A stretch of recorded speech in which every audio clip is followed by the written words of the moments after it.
Hello. ও sir, কি এই আপনারা স্যার, আপনারা নাকি কয়েকবার কল দিছিল, ফোন ধরেন নাই। হ্যালো। ও হ্যাঁ হ্যাঁ, কি খবর? হ্যাঁ, তাহলে বিষয়টা কি দাঁড়াইলো? আরে ভাই, আমি তো একা, দুইজনের ডিসকাউন্ট আপনি আমাকে দিবেন কেন? আপনার খরচ তো কম, একজনের যা খরচ তার অতিরিক্ত দুইজন ঘুরে আসতে পারবেন স্যার। আরে ভাই, আমার তো বউ নাই। পুরো বন্ধুরা নিয়ে ঘুরে আসেন। সি সি সি, এটা কি জাতীয় কথা বলেন? পুরুষ মানুষ নিয়ে কোথাও ঘুরতে যাওয়া যায় নাকি? আরে না না না, আপনি এক কাজ করেন, ওই যে দুইজনের জন্য যে ডিসকাউন্ট, তার অর্ধেকটা আমার ক্ষেত্রে অ্যাপ্রুভ করে দেন, তাহলে তো হয়ে গেল। কিন্তু স্যার, অফিসের পলিসিতে তো নাই। আরে পলিসিতে নাই, পলিসি বানাবেন, নতুন করে তৈরি করবেন। আর আপনার কথাবার্তা শুনে তো বেশ চালাক চতুর মনে হয়েছে আপনাকে, আপনি পারবেন, করে দেন করে দেন। হ্যাঁ ঠিক আছে, ওকে ওকে ওকে।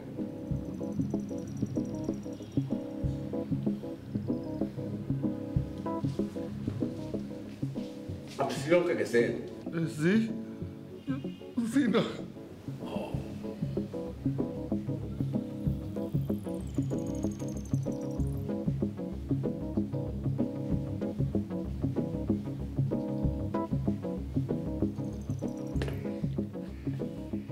আপনি গেছেন শ্রীলঙ্কা?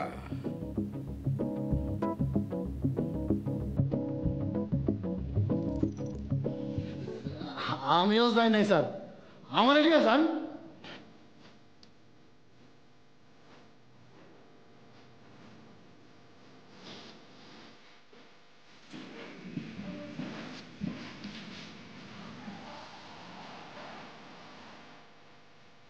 তাইলে ঘটনাটা কি দাঁড়াইলো? ম্যামের আর্লি রাইজিংয়ের অভ্যাস ছিল।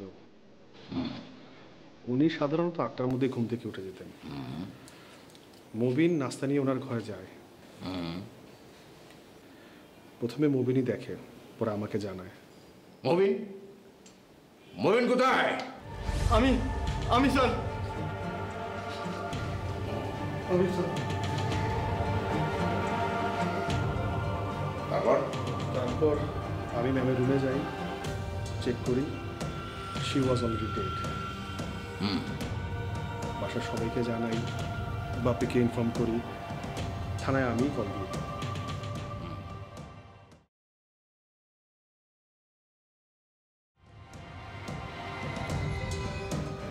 এই বাড়িতে আর কে কে থাকে? আমি, ম্যাডামের পিএস মবিন, ছুটা বুয়া রান্না করে দিয়ে চলে যায়।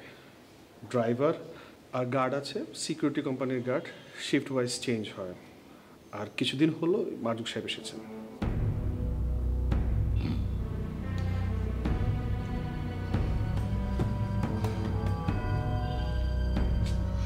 আপনার নিবাস? মুন্সিগঞ্জ।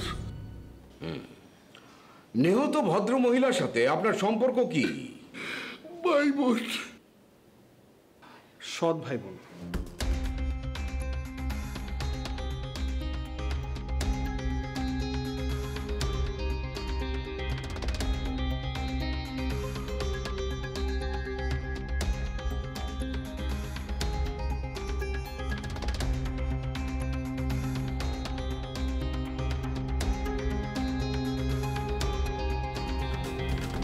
আপনার কি বৃত্তান্ত?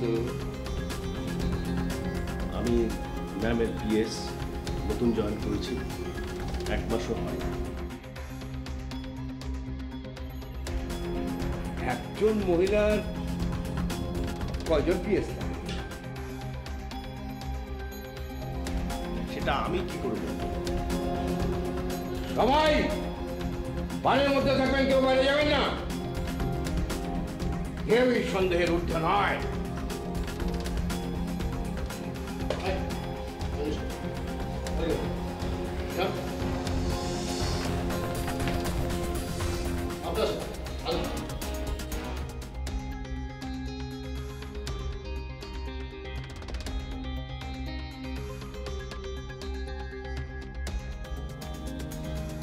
সকালের বৃত্তান্ত তো শুনলাম, রাতের বেলা লাস্ট ম্যাডামকে কখন দেখছো? ম্যাডামের সাথে রাত্রে আমার দেখা হয় নাই। ম্যাডাম রাইতে খাইতে আসে নাই। ও, চা খাইতে পারবা? জি স্যার।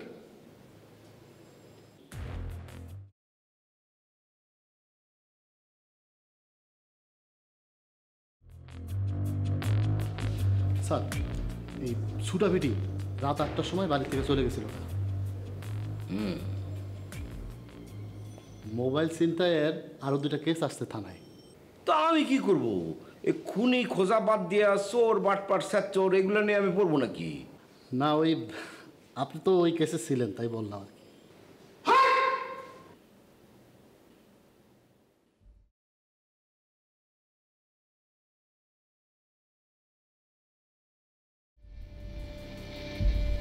কখন কোন কথা বলতে হয় সেটা তুমি এখনো বুঝতে পারো নাই। আপনারা দুধ চা দিতে বলবো না লাল চা? দুধ চা? আরে মারজুকরে পাঠায় দাও। দুধ চা। ওই আপনি দাম দাম দাম।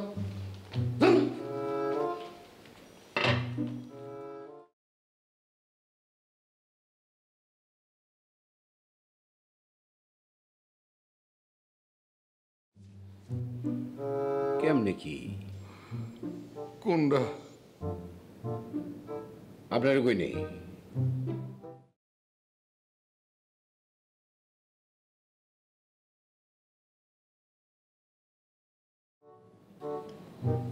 তুমি চা বানাইছো কেমনে? আমি স্যার ওই যে চুলায় পাতিল দিছি, পাতিল দিয়ে পানি দিছি। পানি যখন টিটটি করে ফুটছে তখন চা পাতা দিছি। বলকে যখন চা পাতা কালার ছাড়ছে নামাইয়া 2 চিনি দিছি। তুমি তো চাই বানাতে পারো না, খুন করবা কেমনে? শোনো, প্রথমে পাতিলের মধ্যে পানি নিতে হবে, সেটা চুলায় দিতে হবে। চুলায় আগুন দিলা, তারপরে চা পাতা সাইডা দিলা। চা পাতা যখন টকবক টকবক করে ফুটতে থাকবে তখন তার সঙ্গে দুধ মিশিয়ে দিলা। চিনি দিতেও পারো, নাও দিতে পারো।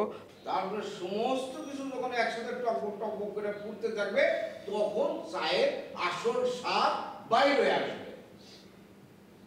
কিছুই আর নেই, আবার বানাই নিয়ে এসো। জি স্যার।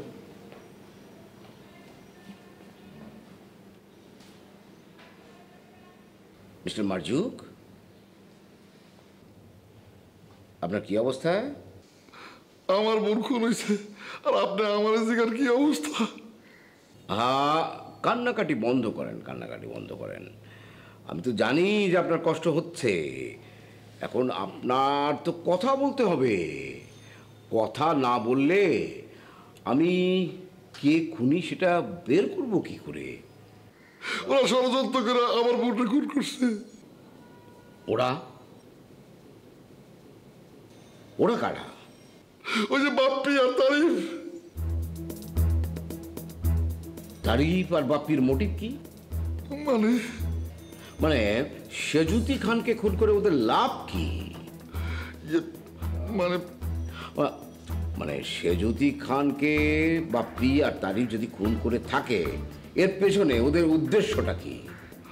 ওদের উদ্দেশ্য সেটা আমি কি করে বলবো, ওরাই জানে।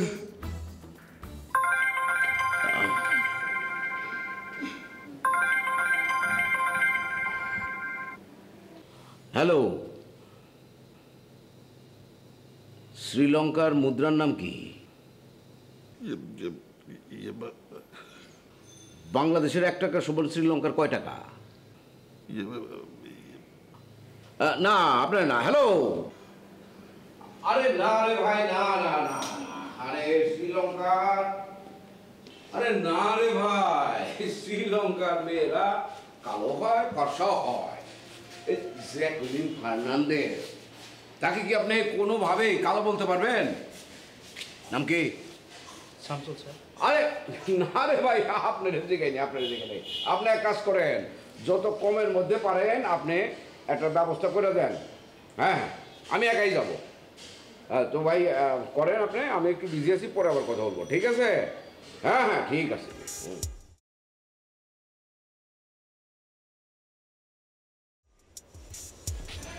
বাড়ি কোথায় শামসুল? জামালপুর সরিষাবাড়ি স্যার। তো এখানে কতদিন ধরে আসো? 1 বছরের উপরে স্যার। আচ্ছা বলো তো, তোমার ম্যাডাম রে কে খুন করছে? আমি কেমনে কমু স্যার? চুপ! তুমি তো এই বাড়িতেই থাকো। জি স্যার, পিছে কোয়ার্টার আছে, আমি আর মবিন থাকি। তাইলে তুমিও তো আসামি। আমি খুন করি নাই স্যার, রাতে ডিউটি না থাকলে ওভারলকে আমার দেখাই হয় না। আমি এশারে নামাজ পড়ে ঘুমাই যাই স্যার। এই কথা বললে তো হবে না শামসুল মিয়া। যেই বাড়িতে খুন হয়েছে সেই বাড়িতে এশার নামাজ পড়ে ঘুমায় গেলে তো চলবে না। আল্লাহর কিরা স্যার, আমি খুন করি নাই। তাহলে বল কে খুন করছে? অনুমান তো করতে পারিস। যার নুন খাইছো তার সাথে তো বেইমানি করতে পারো না। তুমি কি চাও না শামসু যে তোমার ম্যাডামের খুনি ধরা পড়ুক? বুঝছি, তরে আর মোমিনরে নিয়া ডলা দিতে হইব।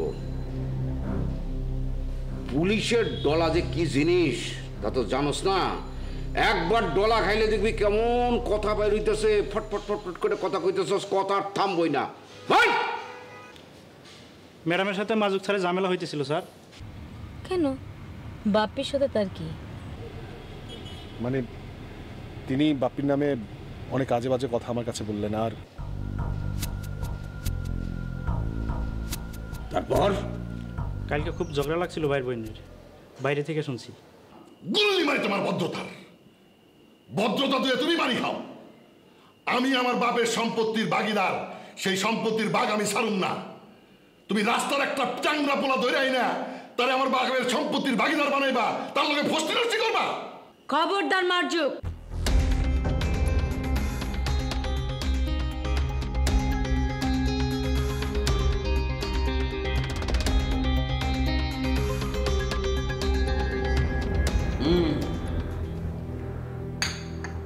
এইবার ঠিক আছে, ঠিক এইরকম করে চা বানাইবে। হ্যাঁ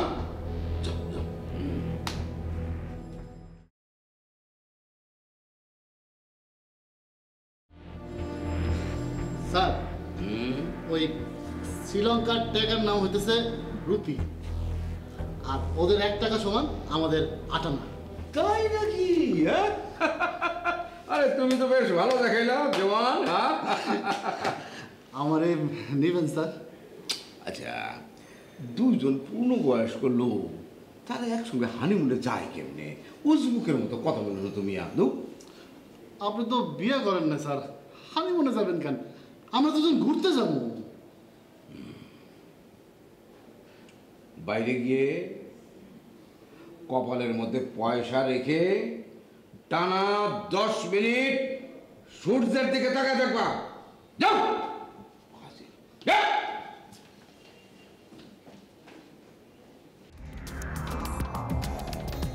মিস্টার বাপ্পি আহমেদ,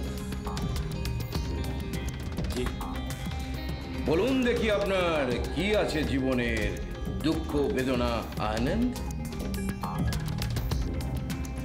তেমন কিছুই না।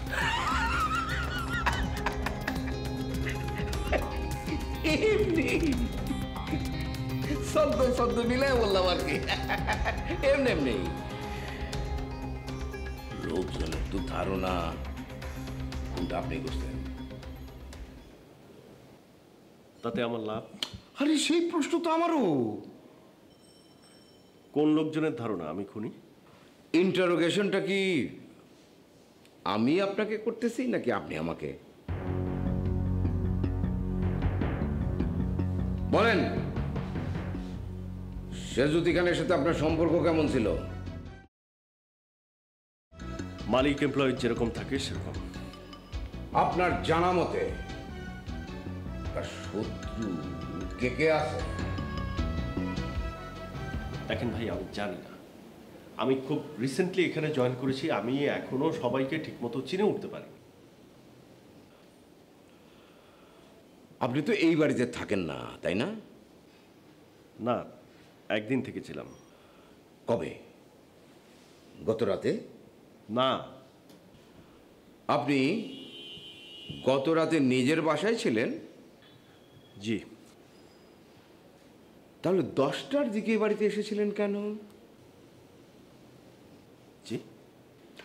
হ্যাঁ, আপনি কাল রাতের বেলা ঠিক 10টার সময় এই বাড়িতে এসেছিলেন এবং তখন ম্যাডাম বেঁচে আছেন। আপনার আসার খবরটা তিনি তারিফকে ফোনে দিয়েছিলেন। ম্যাডাম খুন হন গত রাতে যে কোনো একটা সময়ে, কিন্তু আপনি যখন এখানে এসেছিলেন তখন ম্যাডাম জীবিত ছিলেন। আপনি চলে যাওয়ার পরেই উনি খুনটা হন।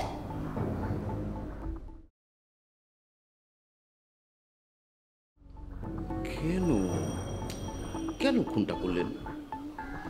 আমি খুন করিনি। তাহলে কি করেছে? আমি জানি না রে ভাই। ভাই, আপনি তো কোনোভাবে আমাকে কোঅপারেট করতেছেন না ভাই।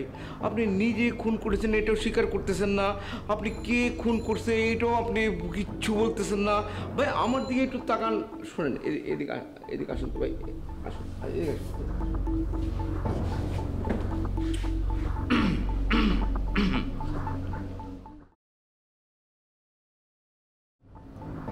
ভাই ভাই শোনেন, আপনি আমার দিকটা একটু চিন্তা করেন। মানে একটা খুন হয়েছে, তো এখানে আমি আসছি ইনভেস্টিগেশন করতে, তো আমাকে খুনের রহস্যটা বের করতে হবে না? আমার উপরাল আছে, সরকার আমার দিকে তাকায় আছে, তারা আমি যদি না বের করতে পারি আমার চাকরি থাকবে? বলেন, আমার সমস্যাটা কি আপনি বুঝতে পারছেন? এটা সমস্যা না? জি। আমি একটু শখ করছি ভাই, আমি একটু শ্রীলঙ্কা যাব, একটা প্যাকেজ ট্যুর। জীবনে আমি কোনোদিন প্লেনে উঠি নেই ভাই। এখন আপনি যদি আমাকে হেল্প না করেন তাহলে তো আমি যাইতে পারবো না। যাইতে পারবো, আর আপনি যদি তাড়াতাড়ি একটু বলে দেন তাহলে আপনার যেমন সময় বাঁচে ভাই, আমার তো সময় বাঁচে, তাই না ভাই? জি। বলেন, আপনি কেন খুনটা করলেন? আমি তো খুন করিনি। তাহলে কে খুন করছে? আমি জানি না। এই যে দেখেন, এই যে আপনি কিন্তু আবার তেতরামি করা শুরু করে দিতেন আমার সঙ্গে। হ্যাঁ, বলে দিলাম আমি। দেখেন এহসান ভাই, আমি এই চাকরিটা থেকে, এই মানুষগুলো থেকে সরতে চেয়েছিলাম। বেতন কম নাকি? না, সেজুতি আর মারজুক সাহেবের সম্পত্তির বিরোধে পড়তে চাইনি। মানে? জমি সংক্রান্ত সমস্যার নিষ্পত্তি করতেই মারজুক সাহেব ঢাকায় এসেছেন এবং উনি আমাকে এবং তারিফকে পরস্পরের বিরুদ্ধে উস্কে দিয়ে টেকনিক্যালি এখান থেকে সরিয়ে দিতে চেয়েছিলেন। আপনি যাচাই করে দেখতে পারেন আমার কথাগুলো। কেন এগুলো করতে চেয়েছিলেন মারজুক সাহেব সেটা উনিই জানেন। আমি আসলে ভয় পেয়ে গিয়েছিলাম, তাই সরতে চেয়েছিলাম এখান থেকে। সরতে চেয়েছিলেন নাকি সরাতে চেয়েছিলেন? আপনি বিশ্বাস না করলে আমার এলিভাইদের সাথে কথা বলে দেখতে পারেন। এলিভাই? কে আপনার এলিভাই? আমার এক্স কলিগ লহরি, ওর নতুন অফিসে আমি চাকরির জন্য অ্যাপ্লাই করেছিলাম। আরও একজন সাক্ষ্য দেবে যে গতকাল রাতে 11টার ভেতরেই আমি বাড়ি ফিরেছিলাম। কে কে আপনার সামনে সাক্ষ্য দেবে? আমার ওয়াইফ।